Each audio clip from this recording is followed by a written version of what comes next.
नमस्कार दोस्तों।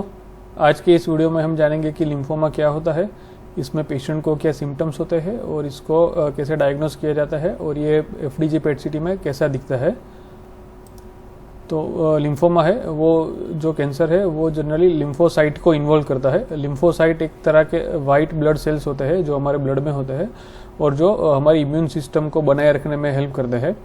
जनरली ये जो लिम्फोसाइट होते हैं वो लिम्फ नोड में स्प्लीन, थाइमस, बोन मेरो मतलब जो भी हमारी हड्डियां होती है उसका जो मेरो होता है बीच का पार्ट उसमें और दूसरे कुछ ऑर्गन्स में होते हैं। लिम्फोमा में लिम्फोसाइट मतलब जो होता है उसका अपीयरेंस चेंज हो जाता है और फिर वो आउट ऑफ कंट्रोल ग्रो होने लगते हैं।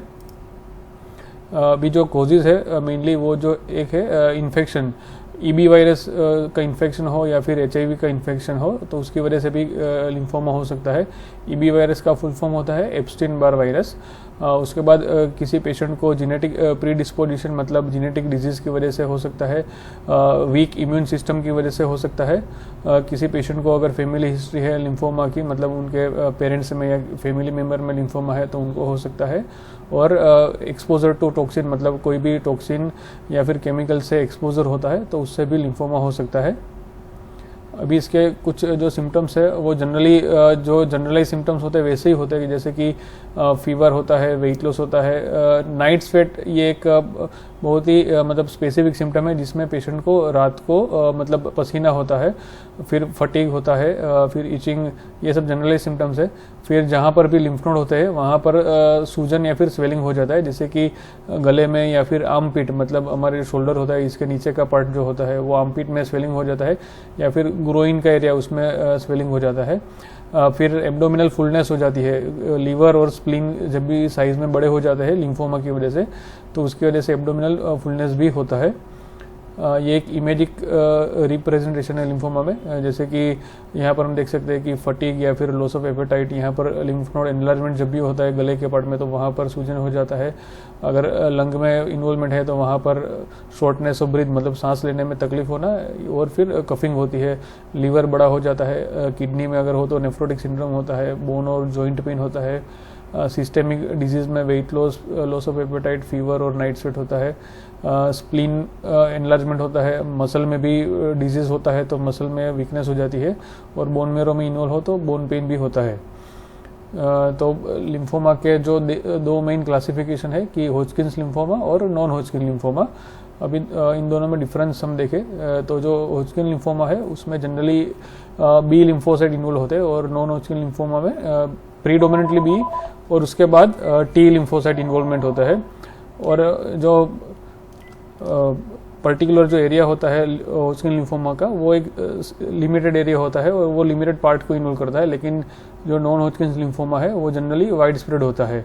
होजकिन लिम्फोमा में extra nodal involvement generally less common होता है, जैसे कि एक्स्ट्रा नोडल इन्वॉल्वमेंट मतलब कि नोड के अलावा दूसरे किसी भी ऑर्गन का इन्वॉल्वमेंट रिलेटिवली कम होता है और ये जो एक्स्ट्रा नोडल इन्वॉल्वमेंट है वो नॉन होजकिन लिम्फोमा में ज़्यादा है। और होजकिन्स लिम्फोमा कैसे डायग्नोस किया जाता है तो जब भी कोई लिम्फ नोड की बायोप्सी की जाए और उसमें माइक्रोस्कोप में अगर हमें ये रीड स्टर्नबर्ग सेल्स दिखे तो उसको होजकिन्स लिम्फोमा में क्लासीफाई किया जाता है, अदरवाइज वो नॉन होजकिन्स लिम्फोमा में क्लासीफाई किया जाता है। अभी इसको डायग्नोस करने के लिए कौन से इन्वेस्टिगेशन किए जाते हैं तो ब्लड टेस्ट होता है, लिम्फ नोड बायोप्सी होती है जिसमें रीड स्टर्नबर्ग सेल्स हमें दिखते हैं, बोन मेरो एग्जामिनेशन और बायोप्सी होता है, रेडियोलॉजिकल इन्वेस्टिगेशन में chest x-ray, USG, CT scan, FDG PET CT होता है, ब्रेन का एमआरआई होता है सीएनएस लिम्फोमा के केस में और जेनेटिक टेस्ट होते हैं। और इसका लिम्फोमा का स्टेजिंग दूसरे किसी कैंसर के स्टेजिंग से अलग होता है। इसमें क्लासीफाई मतलब जो स्टेजिंग होता है वो स्टेज 1, 2, 3 और 4 होता है।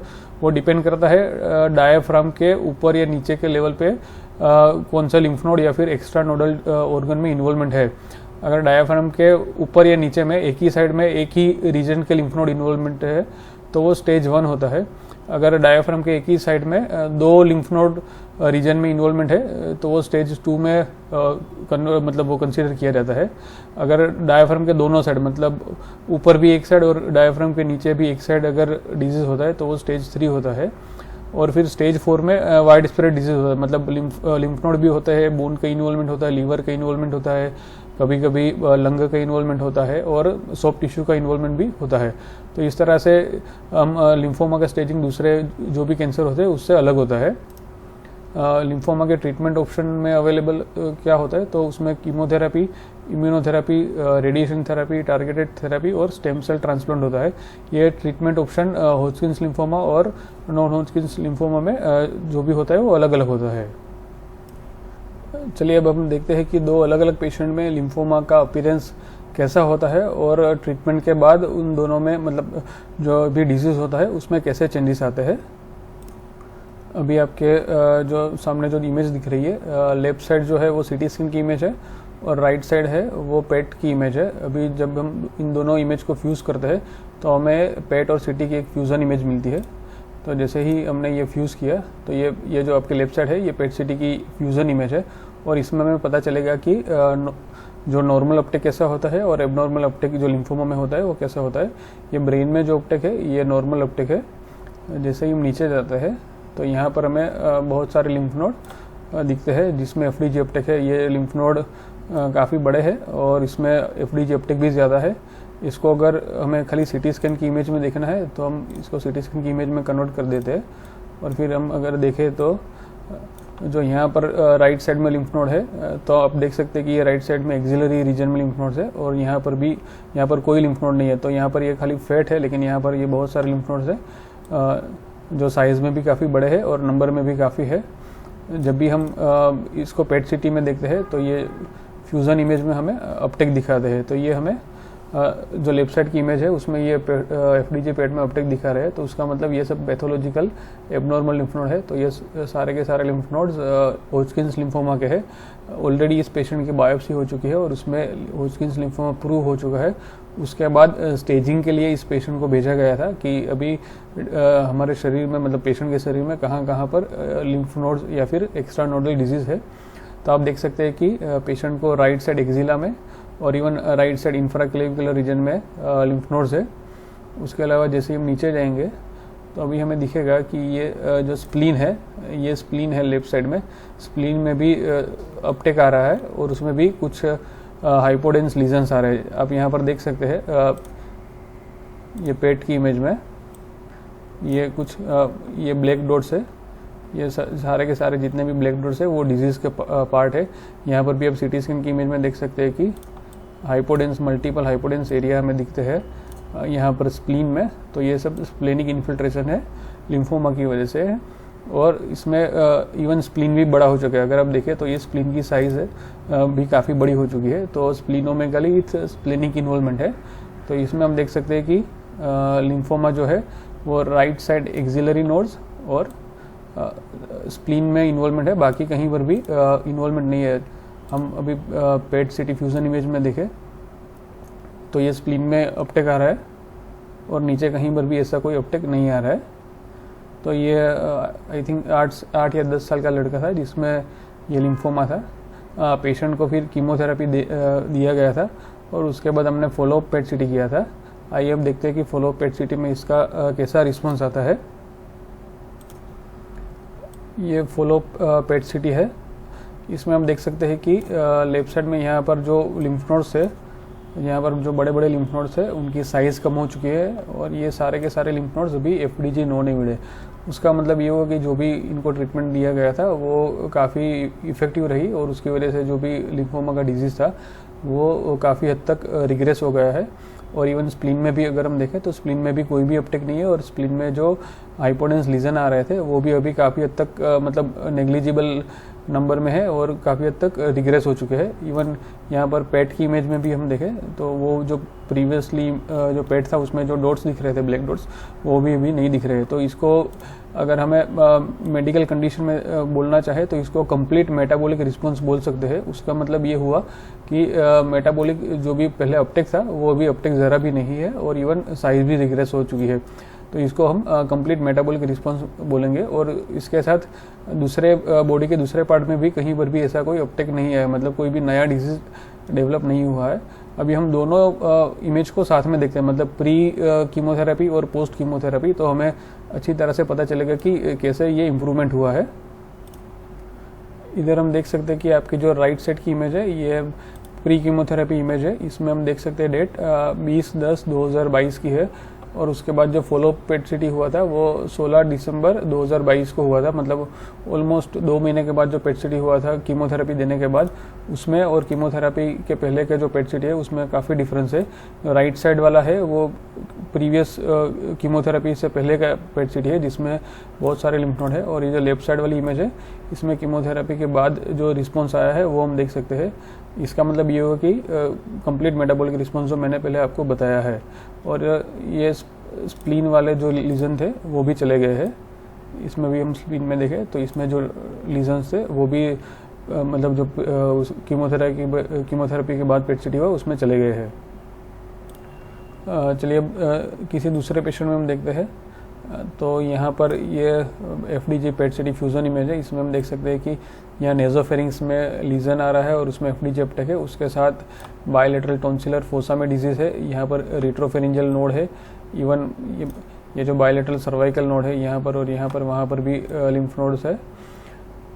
बायलेटरल एक्जिला में नोड है, ये लेफ्ट एक्जिला है, ये राइट एक्जिला है, उसमें लिम्फ नोड्स है, और ये मीडियास्टिनल नोड्स है उसमें अपटेक आ रहा है। ये सारे के सारे मीडियास्टिनल और ये हाइलर नोड्स है जिसमें अपटेक आ रहा है।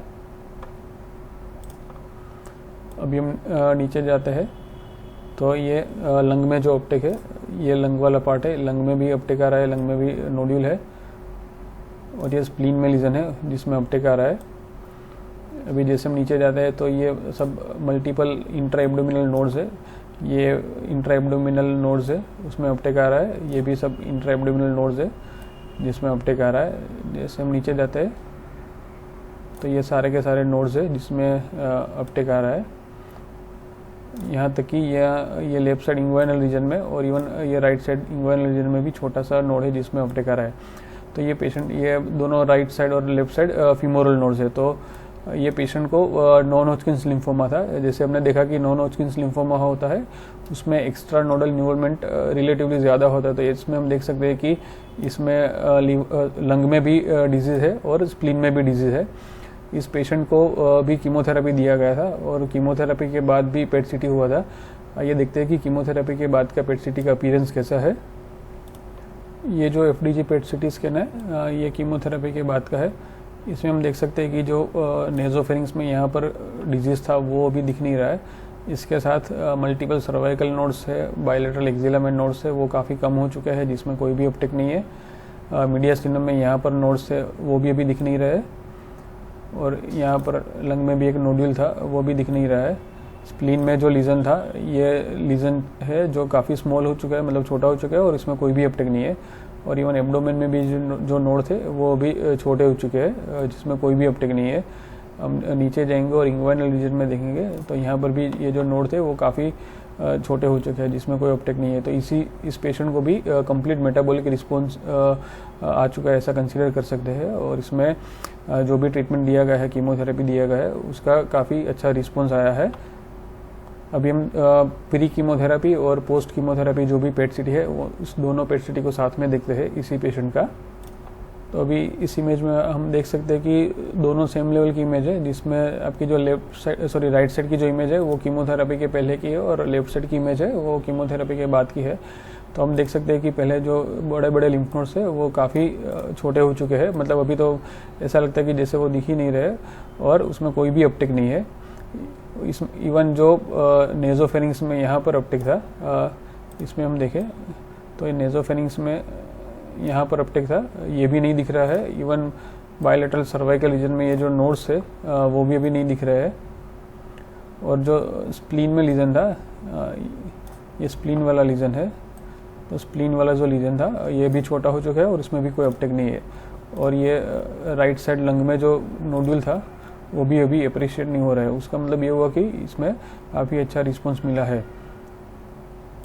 ये सेम पेशेंट की इमेज है, ये खाली पेट की इमेज है जिसमें हम देख सकते हैं आपकी जो राइट साइड है वो कीमोथेरेपी के पहले की है, जिसमें ऐसे मल्टीपल लिम्फ नोड और एक्स्ट्रा नोडल डिजीज इन्वॉल्वमेंट है। और जो राइट साइड की इमेज है ये पूरा का पूरा डिजीज़ फ्री हो चुका है। जो राइट साइड की इमेज है उसमें आप देख सकते हैं कि थोड़ा सा बोन में अपटेक आ रही है, जो रीढ़ की हड्डी या फिर जो वर्टिब्रा बोलते हैं इसमें भी अपटेक है। और ये हमारे दोनों हाथों के बोन, ये जो पेल्विक के बोन और जो अपर फीमर होता है उसमें अपटेक है। उसका मतलब ये होता है कि कीमोथेरेपी के बाद रिएक्टिव बोन मेरो हाइपरप्लासिया होता है, जो ये bone marrow diffuse bone marrow Uptake होता है वो फिजियोलॉजिकल होता है, वो एबनॉर्मल नहीं है। इन दोनों इमेज से हमें पता चलता है कि कीमोथेरेपी के पहले और कीमोथेरेपी के बाद कैसा रिस्पॉन्स मिलता है लिम्फोमा में। तो लिम्फोमा अगर किसी भी पेशेंट को अनफॉर्चुनेटली डायग्नोस होता है तो उसमें ट्रीटमेंट अवेलेबल है और उसका रिस्पॉन्स भी काफ़ी अच्छा होता है। तो उस तरह से हम लिम्फोमा में FDG पेट की वजह से ट्रीटमेंट का जो भी मतलब रिस्पॉन्स है वो इवेल्यूएट कर सकते हैं और पेशेंट को उस तरह से हम आगे फर्दर गाइड कर सकते हैं। मैं आशा रखता हूँ कि ये छोटा सा वीडियो आपको हेल्पफुल और इन्फॉर्मेटिव रहा होगा। धन्यवाद।